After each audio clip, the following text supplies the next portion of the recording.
want to have clear branding, but it's not the most important thing in building a business, and it's not the most important thing in building a relationship or building a reputation. There are other things that are much more important in getting that foundation built.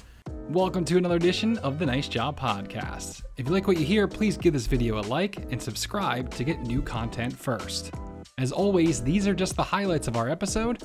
For the full conversation, head to our podcast platforms. All right, let's see who our guest is today.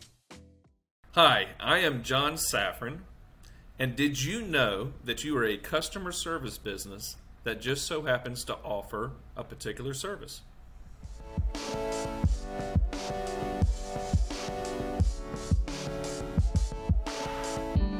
And I think you're really going to enjoy this episode in particular because this person, when I was asking, how would they be introduced, things like that, gave me a made-up word.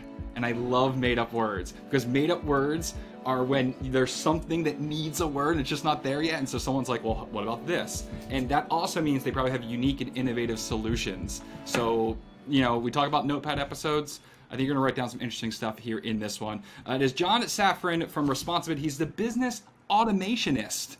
We'll find out exactly what that means, but pretty much, you want to know about systems, you want to know about automations, you want to know how to just be more efficient in what you're doing. John is the guy you want to talk to, and that's why we're doing it today. John, thank you so much for joining us here on the NiceJob Podcast. Truly a pleasure. Thank you so much for inviting me on your podcast. I'm honored. And I do mean that. I don't say it's a joke of the made-up title. I used to work for the Philadelphia Flyers for over a decade here, and we had Lauren Hart sung our national anthem night in and night out. She was absolutely the best. And at one point, we named her the #1 ranked anthemist in the NHL. So she won a poll that she was the best singer. We called her the anthemist, not a real word. So whenever a fake word comes up, I love it. Business automationist. I know some thought went into that. Can we scratch the surface? How did you end up with that title?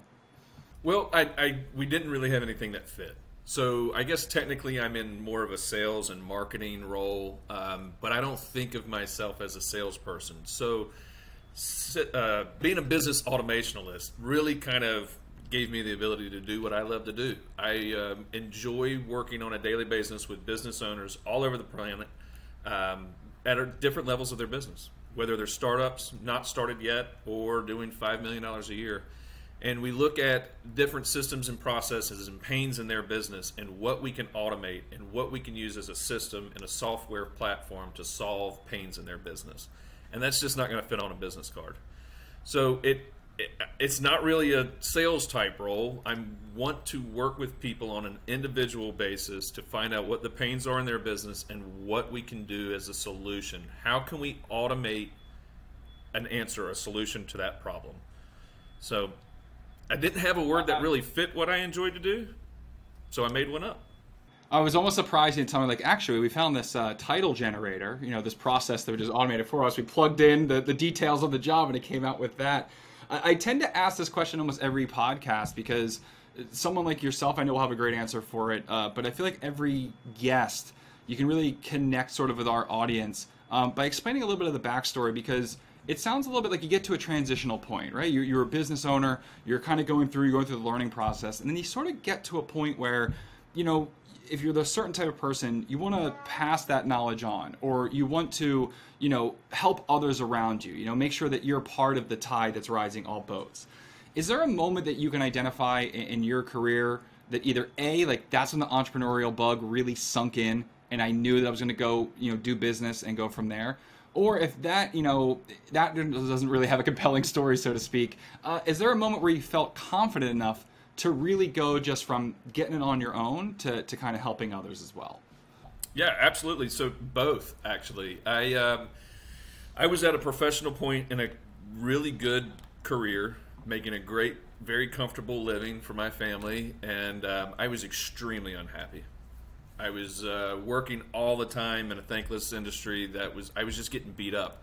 It was when my daughter was about to turn 1 that I made a self-conscious decision that something has to change, and if I don't change it, nobody else is going to change it for me.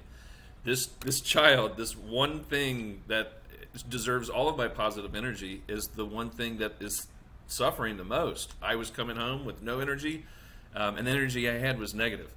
And so we made a decision right there to make a change. And not knowing what to do, I jumped off of the corporate ladder, and this is a Josh Latimerism. Here's another made-up word for you. I jumped off of the corporate ladder and built an airplane on the way down.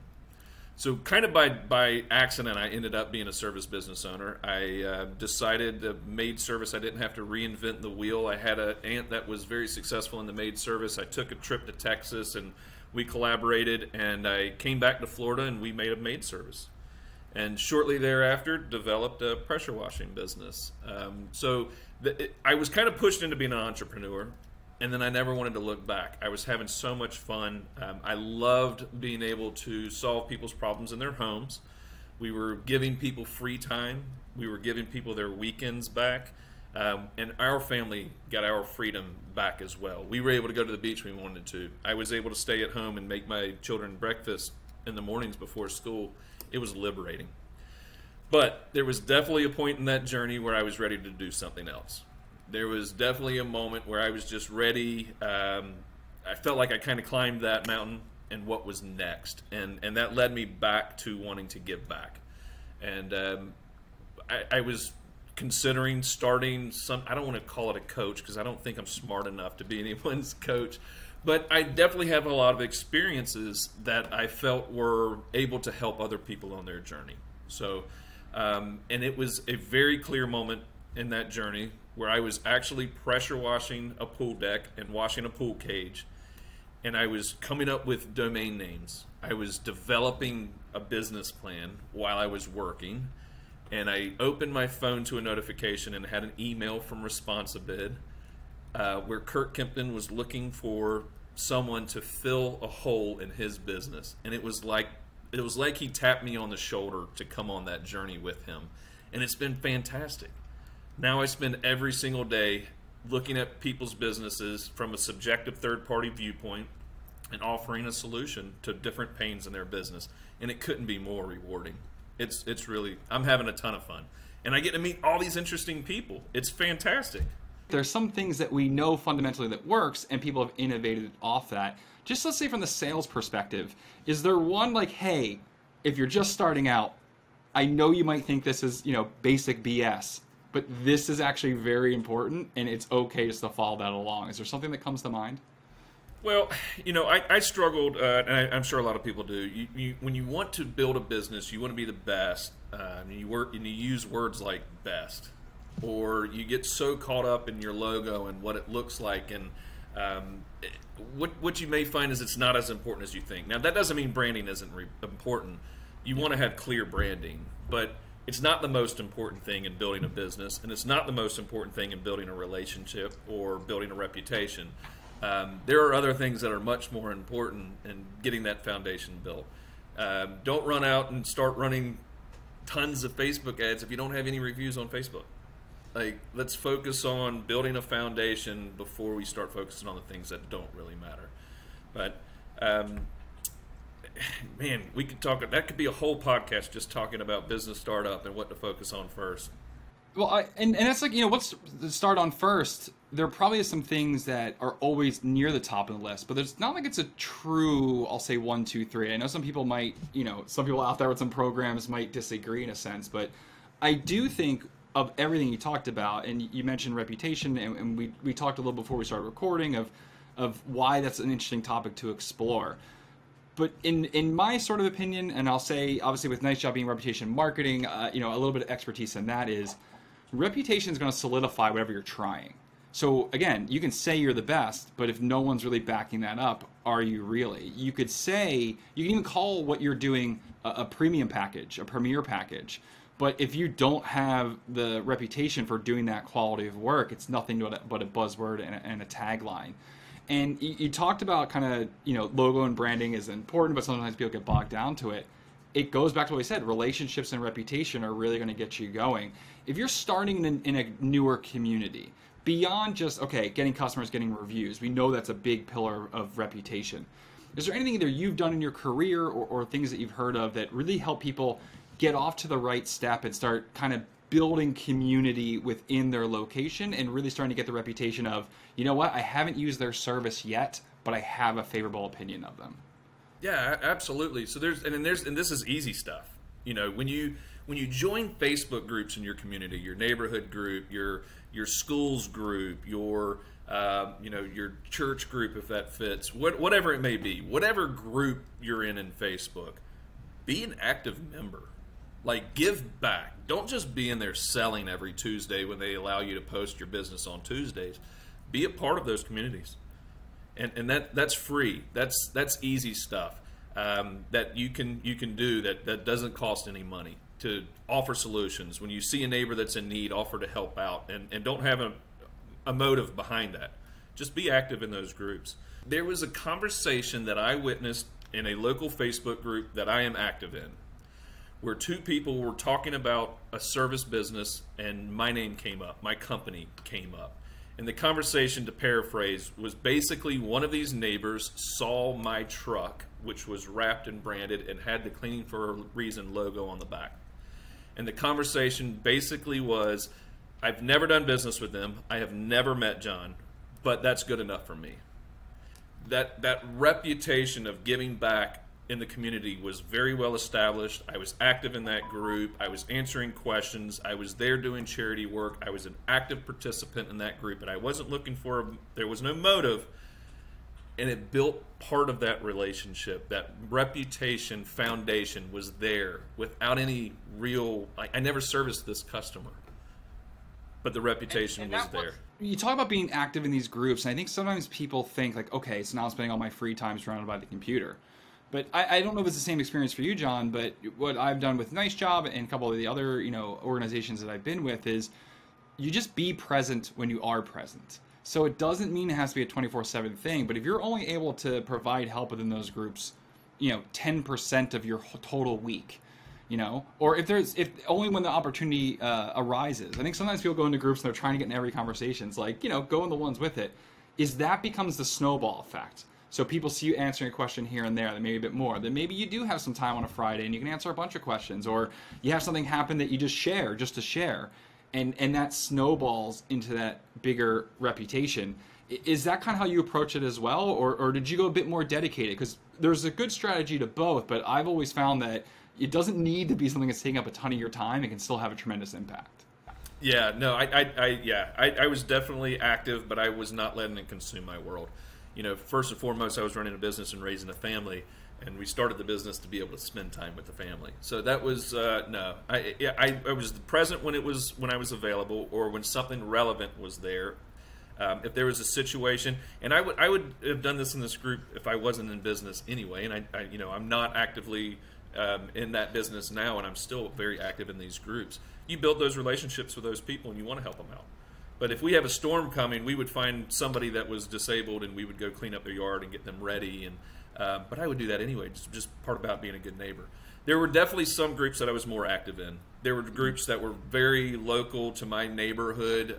There were groups that were active to my wife's world, and I kind of spent more time there. But anywhere I could add value to somebody else or be a good neighbor was beneficial.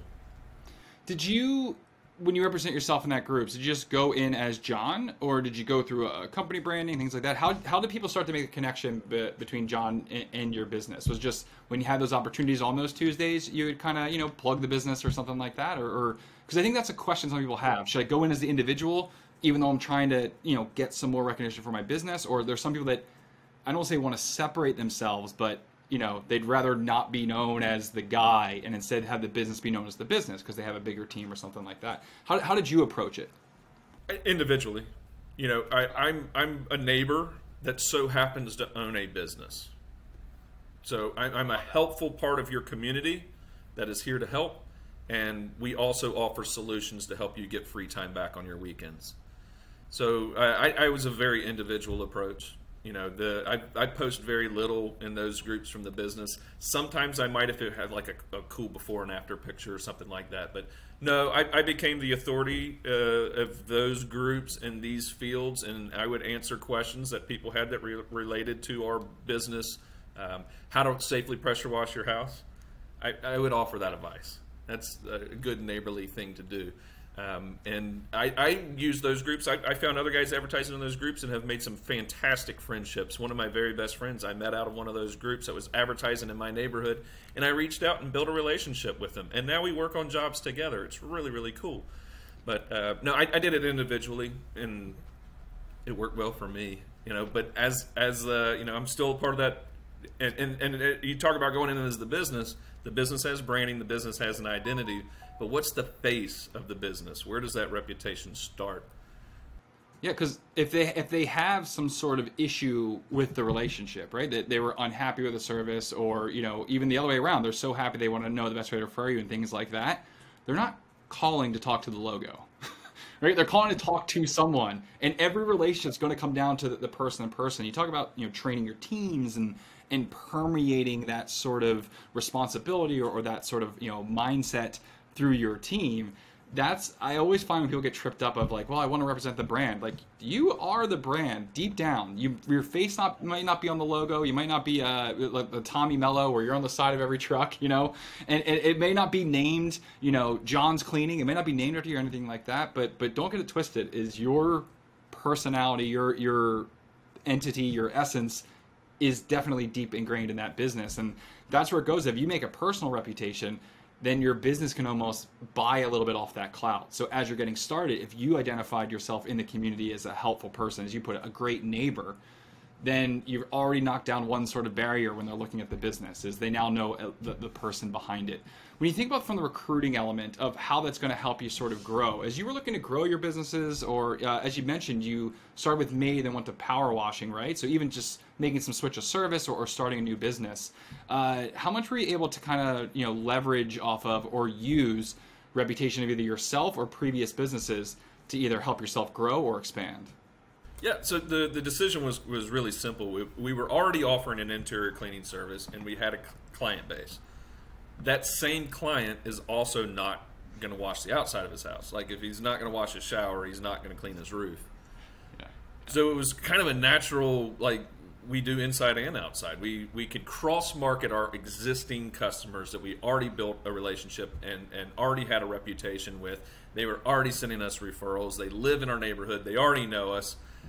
So it was just a really easy transition to say, we also offer, and then built off of that. So it was a really easy transition. I'm sure not every single one of those people that ended up using you for both didn't already have perhaps an exterior washer, right? Like, or I mean, maybe that's where you looked first. I know that you don't have anybody, but I'm sure there had to be a couple in there that were just, maybe there's a crack in the armor, a little bit dissatisfied with who they were using, and the fact that you've proven your value throughout, bring on the exterior service. So I'm sure that kind of gave you a leg up, even with some competition you didn't have yet, is because you've already had this deep relationship. Yeah, I don't have a metric to measure that, but I'm sure they existed in there. You never really know, and that goes on to, we talk about reputation and how important that is, and what reputation means, and how you protect your reputation and build your reputation. But the relationship is just as important. I think of it this way. So your reputation is what someone generally thinks about you, and that may open the door to do business. But the way you keep the door open is building the relationship. So we want to open the door with our reputation. We want to keep the door open forever with that relationship. So we had those clients. We were introduced to them, or we got to meet them because we had a great reputation, and then we built a fantastic relationship. We were a customer service business that happened to wash houses, and we built that relationship, and that kept the door open, and the referrals open from there. We mentioned, you're active on Facebook and things like that, but if someone's listening to this episode and they want to either just connect with you, they're interested perhaps of what they could, do with you on the business side or the personal side, where should we direct them towards? Where's the best way for people to either learn more about you or get in touch with you? Well, you can certainly reach out to me via Facebook or the ResponsiBid website, get.responsibid.com. Any of those contact us links, you can find me. I can link my personal email or calendar. If anybody has questions about what we do or what we offer, or just want to have a conversation with somebody that may have walked in your shoes and could look at your situation subjectively without judging you, I'm open to those conversations as well. So you can email me, you can schedule time on my calendar. through Response a bit. I'm not sure if we're able to share that here, Sean, or not. But okay, reach out. Just let me know if you'd like to have a conversation. There's no commitment. There's no, I'm happy to help. I truly feel blessed to be able to be a part of so many people's journey, even in the little tiny minuscule way that I can. If I can add value to you in any way, reach out and I'd be happy to chat. So the last point I wanted to just real quick, I know we're running out of time, but when you build a reputation and you build those relationships, you still have to deliver the goods, guys. That's not the end of the game. You got to show up. You can't build an unbelievable brand and an unbelievable reputation and have a great relationship and then not answer your phone when the customer calls. You got to deliver the goods. That doesn't ever stop. Yeah, and I love that, and thank you for getting that in. I said, John, we always have plenty of time. I just love whenever we get like a couple good ones in there to let people kind of bask in it. And I always say I am not against in any way bringing guests back for a part 2, part 3. So if you're listening to this one, you want to hear more from John, let us know either in the comments. You can message us, podcast@nicejob.com. You can, whatever way to let us know that you're loving John, and we'll bring him back for a part 2, and hey, maybe even a part 3 as well. And those links, those descriptions that he mentioned, way to get in touch with them, we've made it a little bit easier for you. You'll see it down in the YouTube description. You probably saw it on screen as well. If you're listening to the audio only, just look in the show notes in the description as well. We'll have them there. Or as I said, if for some reason it's not quite working out, message us. We'll gladly put you in touch with John as well. John, a pleasure. I'm hoping the audience is going to ask for a bit more because I certainly enjoyed our time together, and I hope we can do it again soon. Thank you so much again. What a privilege and an honor to be able to share today, and I love it. I love it. So I hope to see you again soon. Thanks so much for checking out the video. Remember, you can listen to the full episode of our podcast on Spotify, iTunes, Buzzsprout, or wherever you get your podcasts. Here on YouTube, I want to invite you to subscribe by clicking right there, or you can check out 2 other videos. One, our most recent podcast, and the other to learn a little bit more about NiceJob.